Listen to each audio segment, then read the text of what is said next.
emporter. Un synonyme que je trouve intéressant, c'est torrentiel. En clair, qui se laisse dériver au gré du courant. L'Église sombre dans le mysticisme, alors ces personnes s'y précipitent et y participent allègrement. L'Église se focalise sur l'intellectualisme, alors, j'exagère volontairement pour montrer le ridicule de cette situation, alors ces personnes se plongent elles aussi avec une vigueur démesurée dans l'étude théologique de chaque virgule, de chaque commentaire, de chaque pseudo-théologien qui ait jamais existé. Certains veulent la sagesse, d'autres les miracles. Quant à moi, je prêche et je veux prêcher Christ crucifié. Est-ce votre cas et votre souhait? L'Église stable sur le roc, c'est-à-dire sur Jésus-Christ, partage l'Évangile sans rien en cacher.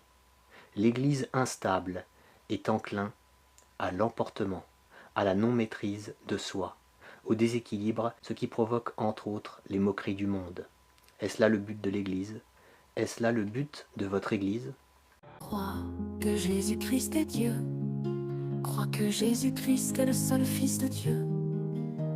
Crois que Jésus-Christ est venu sur terre pour être puni pour tes bêtises comme un vrai homme, mais en restant Dieu bien sûr. Crois que Jésus-Christ a souffert pour toutes tes bêtises, c'est-à-dire tous tes péchés. Crois que Jésus-Christ est mort sur la croix pour tous tes péchés. Crois que Jésus-Christ a été mis dans un tombeau une fois qu'il était mort évidemment. Crois que Jésus a pris la punition de Dieu à ta place pour tous tes péchés.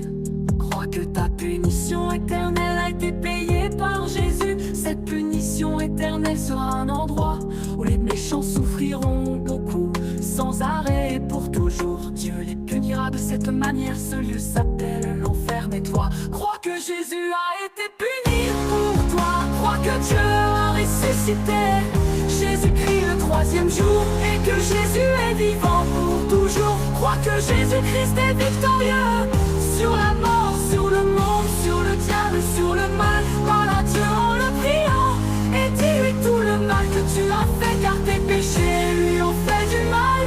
Demande pardon à Dieu pour toutes tes bêtises, c'est-à-dire tous tes péchés. À la fin de ta vie, si bien sûr tu as cru en Jésus-Christ et que tu as demandé pardon à Dieu pour tes bêtises, tu iras au paradis et pour l'éternité tu n'auras plus jamais mal. Tu vivras toujours pour la gloire de Dieu. Le sens de la vie, c'est de vivre pour la gloire de Dieu. Chaque jour, donc aime Dieu, vis pour la gloire de Dieu.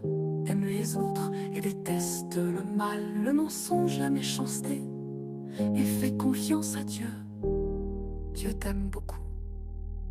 En effet, Dieu a tant aimé le monde qu'il a donné son Fils unique afin que